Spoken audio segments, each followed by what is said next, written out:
welcome to the latest edition of Cruising with the Coaches. Here with Julie and Lee, your co-hosts. Julie, how you doing today? Good. How are you? Got an update for you. No, not on the Oh, loofah. God. Not that. No, no, no, no, no, no, no, no. Wait, I won't do you like that. I won't do you like that. But do you remember? This was months ago when I'd ridden my bike home and almost rode over a couple of rats. Right? Remember that? Yeah. So unfortunately, there's been this is so unrelated to the topic today, but I just had to share it with you because I shared the bike ride with you, right? Okay. So they changed the bus routes, and the one route that I take that used to go all the way across town is now split into two routes, right? So basically, I pick it up at the halfway point, blocks to my job, no big deal. I'm going home one night, and it's I don't know 11:30. Bus driver standing out there. We're 5 minutes away from taking off, and again, it's in a park in green space inside of the city, right? So he's like, he's staring at something, and I'm like, okay, I'm looking around, there's homeless people and people walking around, but he's staring like at this huge tree right in the middle, and I'm like over, and I was like, yo, can I get on the bus? He was like, yeah, but hold on. It's like, well, I gotta hold on. He's like, look at this.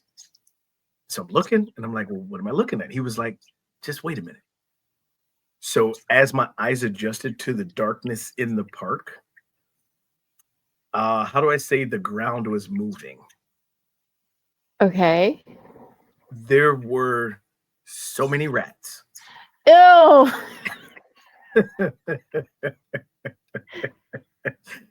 In the park. So it's this huge tree, and it's probably hollowed out or been hollowed out by the rats, right? Living there.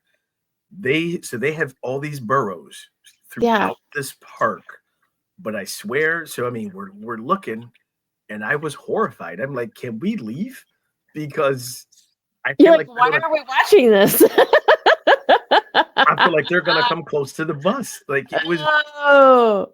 Yeah, it was. I was like, ooh, I need to ride my bike because 2 rats is better than like 200. It was just. It was.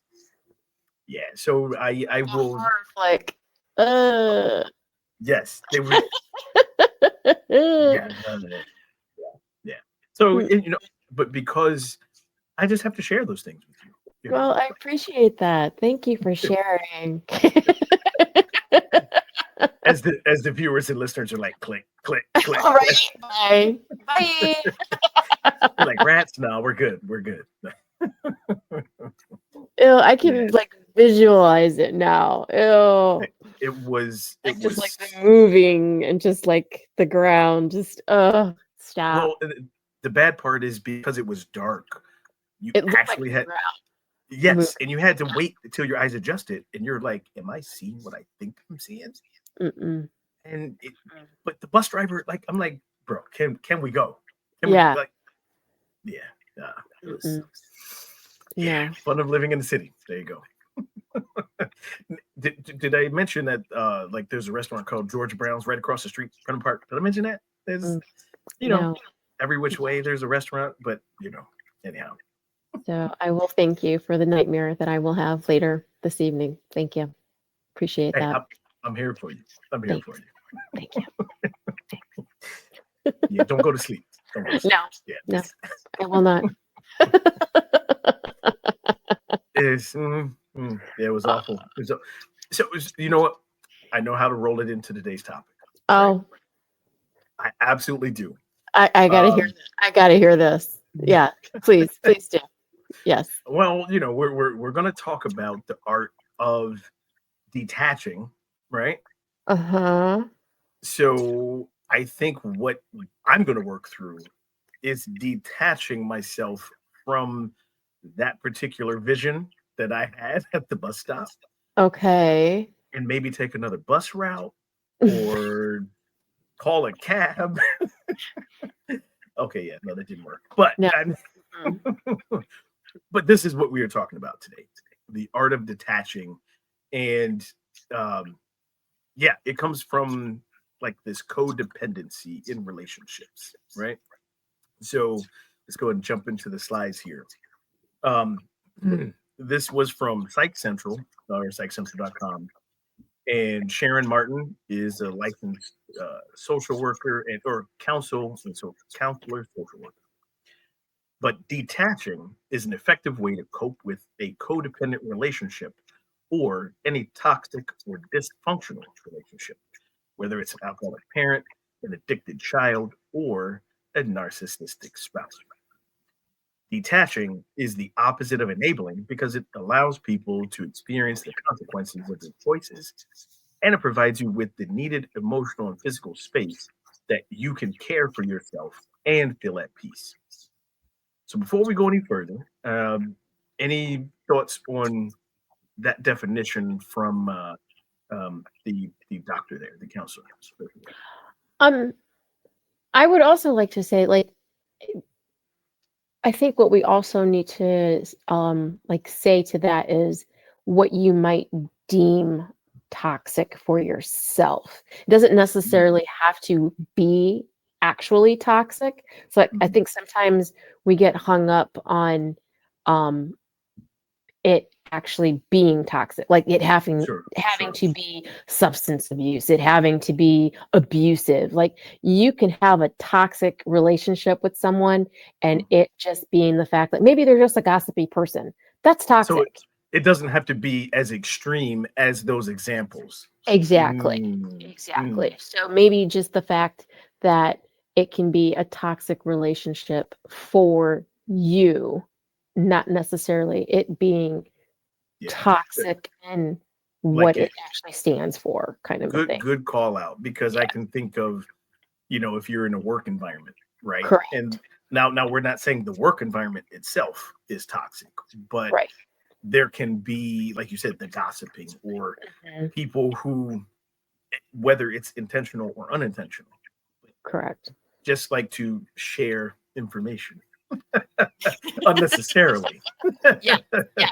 Or like you're talking, like the work environment. You have that person who you know isn't a team player, but Yep. likes to team up with people to share work. You know what I mean? So you know it's not a good relationship, but at the same, Yep. you know what I mean? You know what you Good call. you know It, it's toxic type of yep. a thing. So It's not working for you. Yeah. yeah, No, but yes, good call where it doesn't have to be like that extreme physical example. correct, correct. Gotcha. Yeah. Cool. Cool. Well, we'll jump back into the article here where it talks about codependents, excuse me, often find themselves in dysfunctional relationships where they spend the inordinate amount of time worrying and trying to control or fix other people. Ooh, let's note that. This is done with a loving heart, but it can be all consuming. Problem is, sometimes your loved one doesn't want the help you're offering. They want to do things their own way. This also creates a maddening push and pull effect where no one's happy and you both are trying to control and force. So I got to come back out on camera here because this definitely makes me think of an example from my past, right? Um, we're dealing with my sister a lot. I mean, she had functional depression, right? Let's just be real. Mhm. But it got to a point where, especially when she had my niece, when she had a kid, when it was just her, cool. You're an adult. You make your own choices. Doesn't affect anyone else. I get to choose what I'm going to do or not. But once she had a kid, I know, and I remember telling her this. I said, "Look, you know what? I love you. I'm just going to be here for you. I will help you if and when I can. But my focus is now on making sure your daughter is healthy and grows up and has the support that she needs. You're an adult. She didn't ask to be here. So I remember having that kind of conversation, right? Like, Mhm. and again, you can't force someone to get help if they don't want it, you know? Right. Right. So I just wanted to share that example. Any examples you want to share before we move on, or anything you want to add to that? Well, I mean, also not being hung up on the fact that when it is just two adults, not like in your kind of scenario, but when there is two adults, understanding your standards are not always the same standards as the other person. So you Very can't true. expect another person to live by what are your quote unquote standards. You know what I mean? So sometimes we overanalyze the situation, and what our expectations are not always quite what the other person's expectations are. So letting that go can be difficult. Good word, expectations. Well, it's as we've talked about in so many episodes, right? That's the communication and conversation about it. Right. Now, Right. it doesn't mean that expectations change, but they can, right? Maybe if you understand a bit better, maybe they do change, or maybe you realize I have to detach. You know, Right. maybe you do realize that. Right. All right, back to the article here. Yes, and those of us, we do have a caring nature. Yes, codependents are caring. But because of the caring nature, codependents can become obsessed with other people's problems. They have good intentions and a real desire to help, but the fixation on the problems they can't actually solve, like solving, a parent's alcoholism or an adult child's unemployment, doesn't help anyone. And it actually is a distraction from taking care of yourself and solving your own problems. It also prevents your loved one from taking full responsibility for their life and learning to solve their own problems.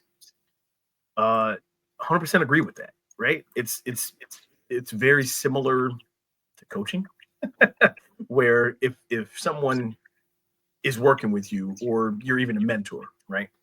Right. And you are in a conversation, they come to you. If you give them the answers, that onus then becomes on you, right? Right. They don't have, they don't take responsibility. They don't have accountability for their choices.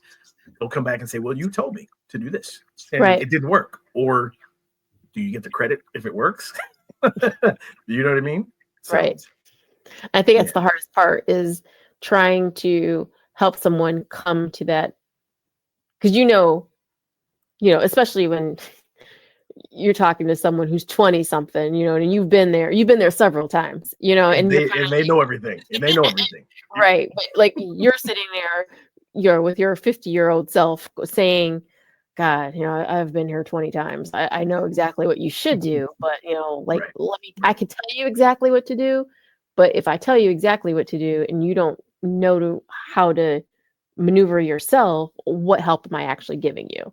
It, So it's almost a disservice, right? exactly, If you don't exactly. let them take their lumps and learn it. Right, As a parent, you're not going to completely let them fail, meaning it won't be detrimental, right? right, But there has to be a pain point for them to actually learn. You know, right, right, well, kind of a pain point. right. Do, as a parent, and this is just a side note for anyone who's a parent, make comment on this section if you're a parent, and I'll ask you, but I'll answer it first. As a parent, I'm not going to say, do you get to ask this? I'm just going to say, when is it appropriate that you get to say, I told you so? When is that appropriate? Because I know that my own mother loved telling me that. Like, Oh, really? and I told you so. And then, yeah, Oh, yeah. But I get it, because I like to have that moment too, where see, so I refrain. I refrain. My thing is been there, done that. Like, been there, done that. Like, so you've never said I told you so? I try not to. I really do. I do. I mean, That's maybe awesome. maybe Yeah. maybe 10 years ago. You know what I mean? Okay. Sure, Like, sure. in a different Different headspace. context. Yeah, Yeah. a Yeah, different yeah, yeah. headspace, but not anymore. Yeah. Yeah, it's more been there, done that. I get it. Like, that Well, sucks. I I guess now I might make sure I say it, um knowing that it's really sarcasm, and Right. not like, see, I told you you're wrong. No, no, no. Not like Yeah, that. yeah, yeah, Like, I told you. Like, yeah. I actually have a picture. You can get T-shirts made. And it says, you can put your name on it. And the saying is, if you had just listened to blank, then none of this would have happened, right? And I put my name on it and took a screenshot of it. I sent it to people. Like, yeah, if you just listened to Lee in the first place, we wouldn't be in this situation. There you go. Yeah. Now, I will say I have gotten the I should have listened to you. And then I have gotten the yes. In quiet. I've never done it in there. I'm like, yes. No, see, I got to challenge you. You got to do it in the moment. No.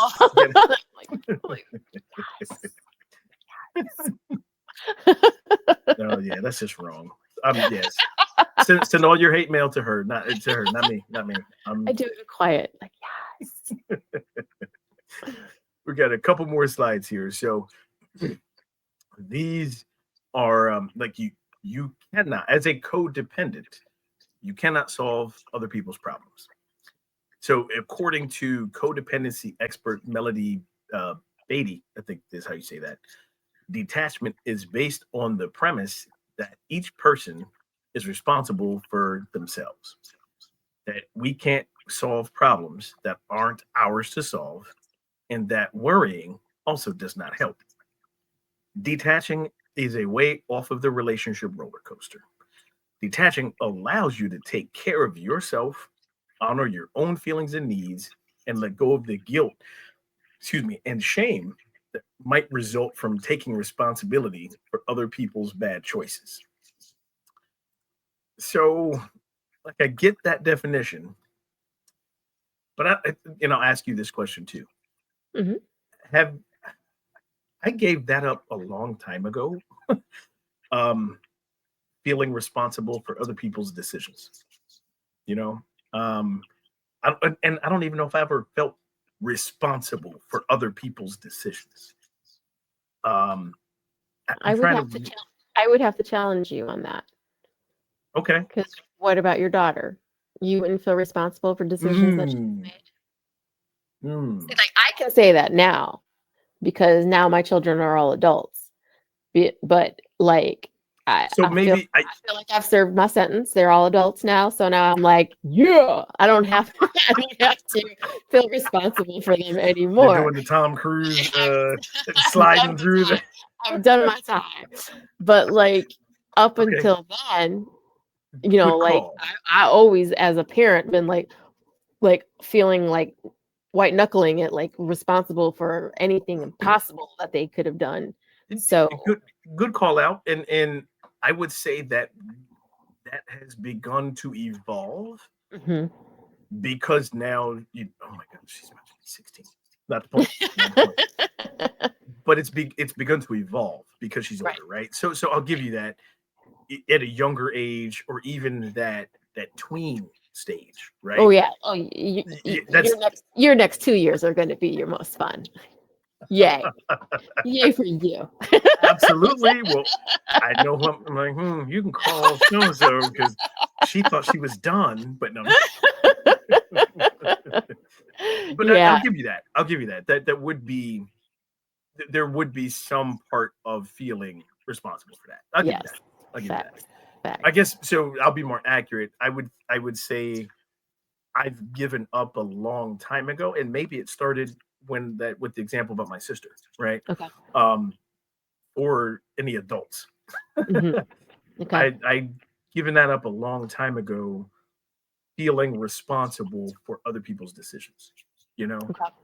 I think what I've held on to is maybe how my decisions affected them. Okay. But not necessarily what they're deciding for themselves, Then that might be a totally different show. but what I'm holding on to, right? But my decisions and how that affects other people. But okay. Yeah. Okay. But as you said, you've served your time. But are there any adults that you have ever felt responsible or guilty for with the decisions they made? I would have to say in the past, probably spousal decisions for sure.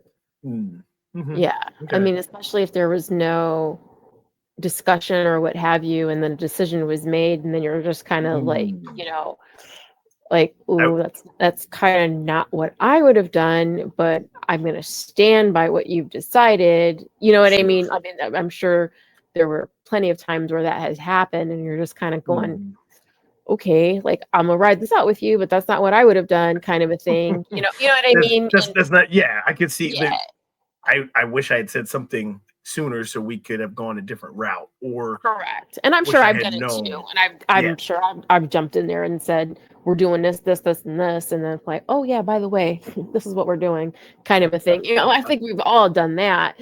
And that then never happens in marriages ever. No.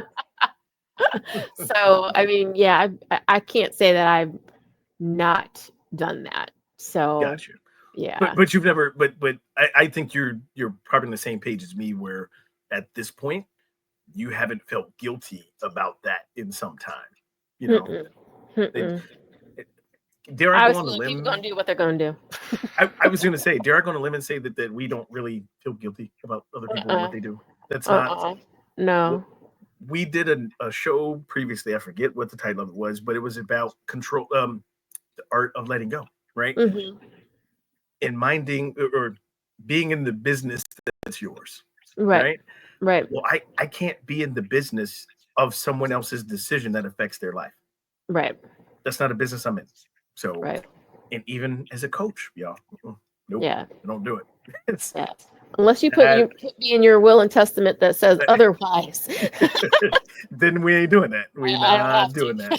that. I don't have Nope, nope. Man, so why don't we take a break here, and when we come back, we'll talk about different examples and what detachment actually looks like. All right, y'all. So stay tuned. We'll be right back after the break.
Hey, folks, welcome back from the break. This is the latest episode of Cruising with the Coaches, Conversation with Julie and Lee. Before the break, we were talking about codependency and detachment and kind of defined what detachment is. We gave you some examples. Now we're going to dig into actually what the article says about detachment and some examples there. So, what is detaching? From the group, the nonprofit group Al-Anon, the 12-step group that helps people who are affected by someone else's alcoholism. They describe detachment with this acronym: don't even think about changing him or her. So detaching means you stop trying to force the outcome that you want. One way to detach is you detach with love. Using the term detach with love to remind, or we use that to remind us that detaching is a loving action. Detaching doesn't mean pushing people away or not caring about them. It isn't angry. It's not withholding love. It's letting go of controlling and worrying and putting responsibility back on that individual. Detaching also is not cutting ties or ending a relationship, although that might be necessary at times. Detaching helps you stay in a relationship and not lose your sense of self. Detaching is similar to setting boundaries. Detaching puts a healthy emotional or physical space between you and your loved one in order for you to give in order to give both of you the freedom to make your own choices and have your own feelings. So as we come back out on camera here, is that do you feel that that's fairly accurate about detaching with love? I mean, I think so. I think the only piece to that where I would have concern with the detaching is the acknowledgement of the detachment. So if Mhm. you're detaching with love, Mhm. um, acknowledging the detachment. So if you just go into a quiet space and you're not acknowledging That you're stepping why, back. right, but you're stepping back, Mhm. who are you protecting? Do you see what I'm Mm. saying? So if you're protecting yourself based on a clear and present issue that Mm. there is no need for explanation, Mhm. that is Mhm. one thing. But if there is an issue that is one-sided, meaning you are going through something, you are feeling something, and you need to work through it, but yet you are not explaining that to the other party, well, that's not really a healthy detachment because you're not offering the opportunity for that person to, one, how in the hell are they supposed to work on it when they don't know what the hell is happening? Uh, no, I think the article touches on this, but you're right. Do you No one's see a what I'm mind. saying? No one's a mind reader. Yeah, So you you cannot. Yes, acknowledging that. Hey, I can't solve this for you. right. I'm here to help, but I got to take a step back because I'm. I mean, not necessarily the right words, but I'm getting too wrapped up in this for you, and Hmm. I'm losing other things that I'm doing. So Correct. Correct. yes, acknowledging that you're actually detaching. That Correct. I also think in good call out with that because I think that's what people may do. They Hmm. think that, well, I'm detaching with love because I still love you and I'm still here for you, still, trying to help you, but you haven't said anything. you Right. just you just kind of disappear, Right. and that can be misinterpreted. That can be misinterpreted so many ways. Right. And you're not trying to ghost somebody unless Right. that is necessary, right? Right. If it's necessary, then you do it. But Right. I think, yeah, acknowledging the detachment for Yes. sure, for Yes. sure. Because I mean, I know I myself tend, like, it's just my personality.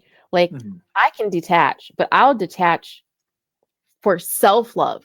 You know what I mean? Meaning Which is important though. That's yeah, like I don't have the capacity for this, this, and this. I can only do this right now. yep, Whether yep. that means I can only do me right now. Like I cannot do this and that and that. I can only do me. And this is, I'm sorry, it's not about you. I Well, can't. Like, and that's the thing, like you said, no explanation.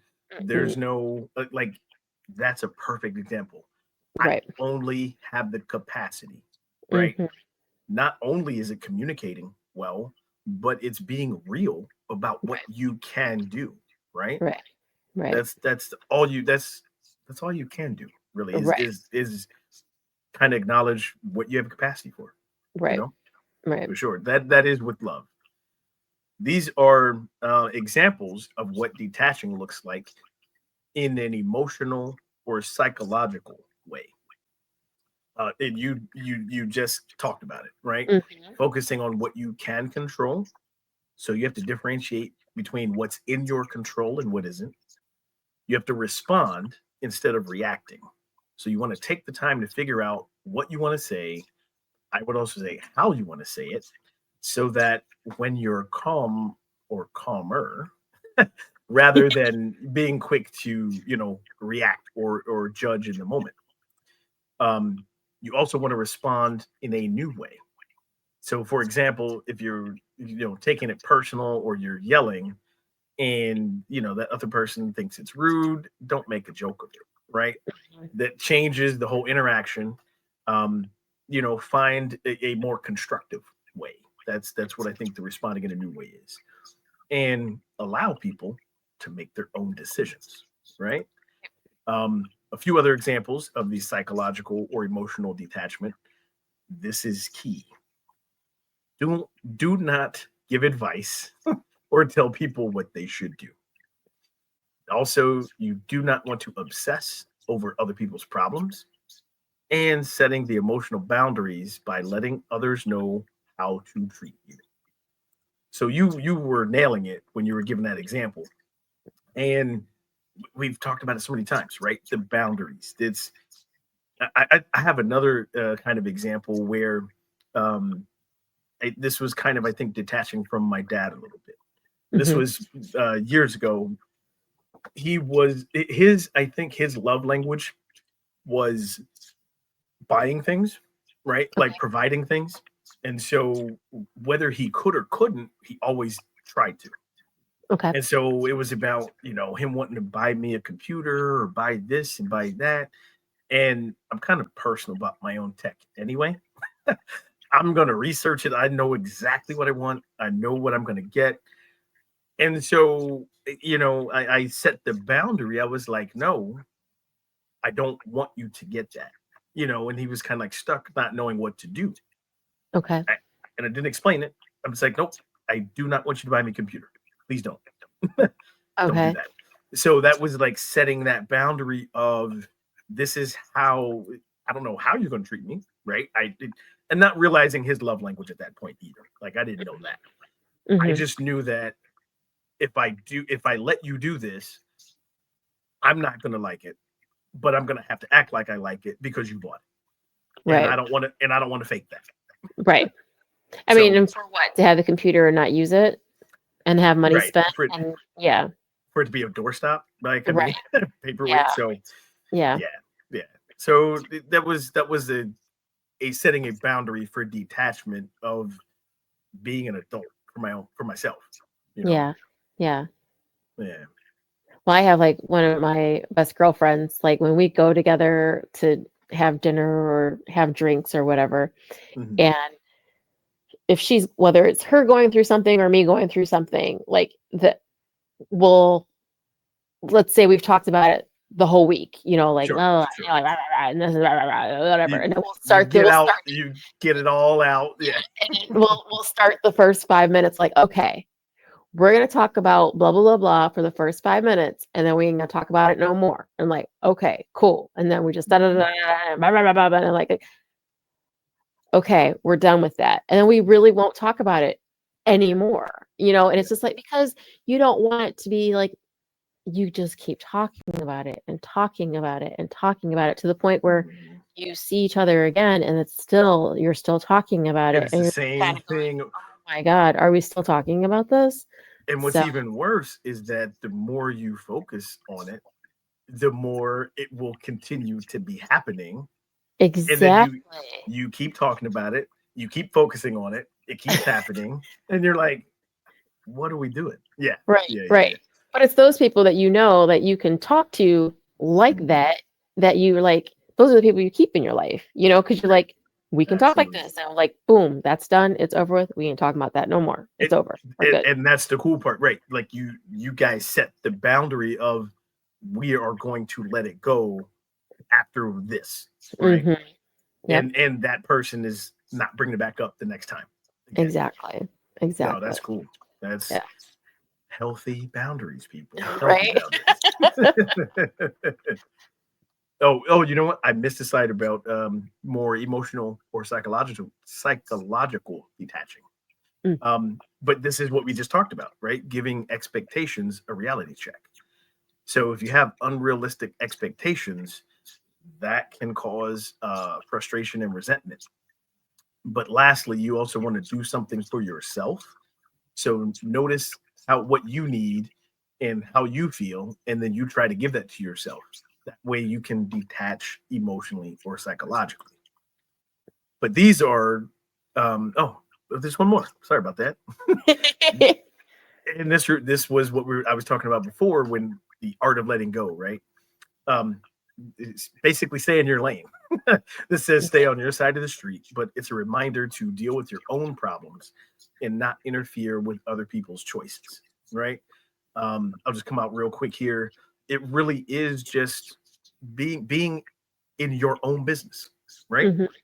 That's the best policy. You cannot solve other people's problems, and you can't solve other people's problems while you ignore your own, because that never is a good look. There's never a good look. Somebody's gonna be like, "Oh, you can fix mine, but you still doing the same thing." So that's don't want to do that. No.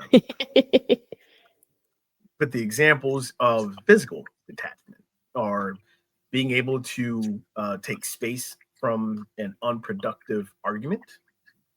You can choose not to visit. The example here is an alcoholic parent or a dysfunctional family member.